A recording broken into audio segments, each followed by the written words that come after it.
Hey, so welcome back to the next video in our series of Facebook videos about how to create a Facebook advert.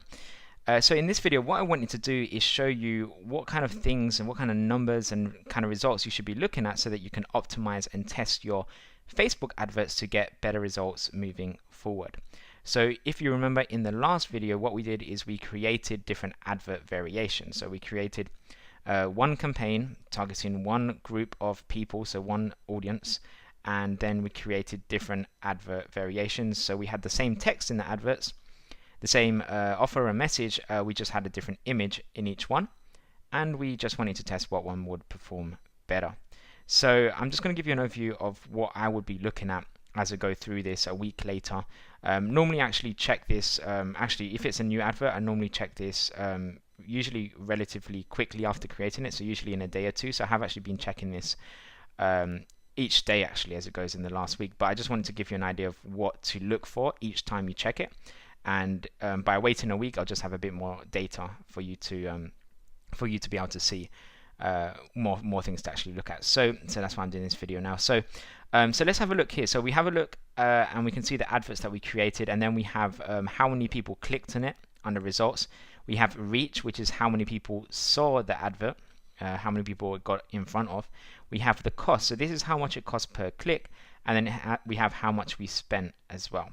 We also have the relevancy, so the better the relevancy, the cheaper it will be. So usually when you just start out, the relevancy will probably be quite low, which is why we need to optimize it and keep testing to try and bring that relevancy up a bit more. Relevancy just means that people find the advert useful, so they click on it, they like it, they share it, and you get usually more engagement. And yeah, so it's just going to be a bit cheaper because it's telling Facebook that a lot of people are engaging with it. So yeah, just keep that in mind in the future. So it's something you want to be improving, but don't get too disheartened if you see it's quite low, especially in the beginning. That's the whole point of testing and optimizing. So we can see here that from the 4 different adverts that we created, the advert here at the top got in front of 2,800 people and got 22 clicks. The next one down got 19 clicks and just over 2,000 people, and the one underneath that got 2 clicks and 626 people. So what's interesting about this is even though this one, what a lot of people look at is that they look at, okay, this one got the most clicks and it got in front of the most people, so logically that should be the best advert, right?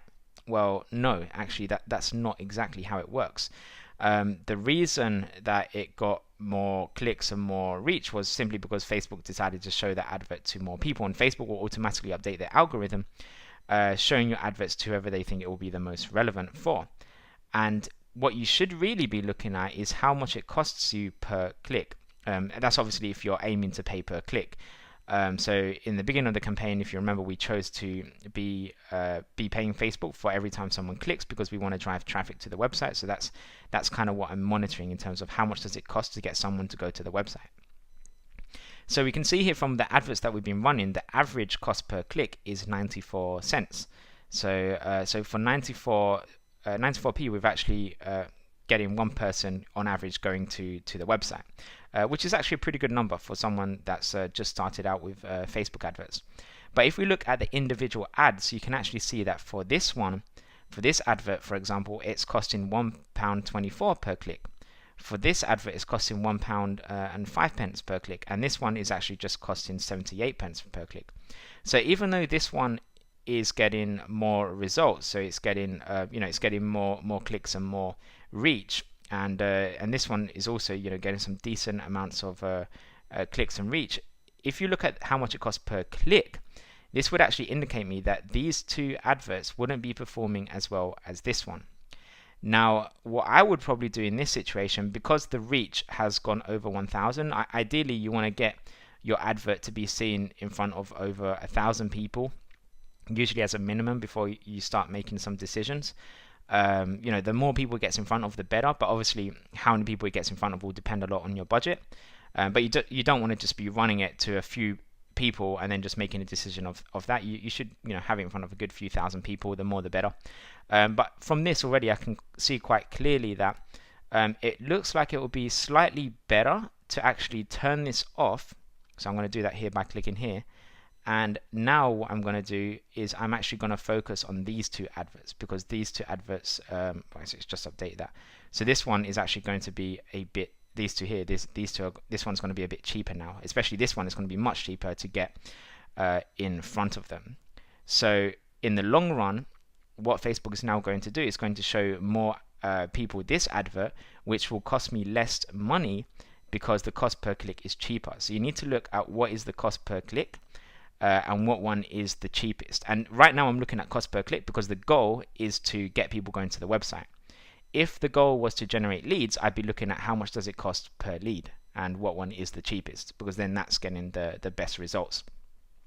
So that's just something to keep in mind. So right now I'm actually going to save some money because I'm going to be able to get in front of more people for a much lower cost per click. Now I haven't really touched these yet because Facebook hasn't shown it to enough people for it to be an accurate representation yet. So I want to wait until Facebook gets it in front of a few more people. The reason it hasn't got it in front of a few more people is because the budget has still been relatively small. So with a higher budget, maybe we could have got in front of more people faster. But you don't need to do that. You can still keep your budget quite low and just do things at a bit more of a slower pace, which is what I'm doing right now. And just test it every few days or every week and just see, okay, how much is it costing per click? And the one that is the most expensive, turn it off and then focus on the one that's cheaper. So then in another few weeks, I'm going to see, maybe in a few days or maybe in another week, however long it takes, I'll keep checking back on this just to check. I'll have a look and see how much does it cost per click. And again, if this one's still very expensive, I will turn it off and I'll just again focus on the cheapest one. Again, that will get us in front of more people and cost you less money to Facebook. So it's something that you should continually optimize. So then once I find a winner, in this case, I think it will probably be one advert with this image that will probably be performing the best. That's what I would count as the best advert. So once I know that, I then can turn the rest off and then focus on this advert, and maybe I can test this advert with different text, and I can see what text performs better, what text performs cheaper and gets better results. So again, I'm optimizing it and testing it again. So it's a continuous process of testing and optimizing the results so that you can get better results and pay less money to Facebook in the process. That's the whole point of this. I mean, I could just leave these running and it will still get in front of people, but we want to optimize it to get better results and pay less money to Facebook as well. So that's definitely something to keep in mind in the future. So hopefully that helps you. This is just talking about Facebook adverts. You can use these same principles when you're testing. We're testing images in this case, but you can use the same principles when testing text. You can use the same principle if we were maybe testing different audiences. So right now we just have one audience, but we could have different audiences. We could test how well it performs for each audience. So we could then have a look at how much it's costing per click based on that audience, and then just keep the audiences that are the most effective. So there's lots of ways that you can test it, but just make sure you are testing your adverts on a regular basis and you're optimizing them so that you can keep improving and keep getting better and better results.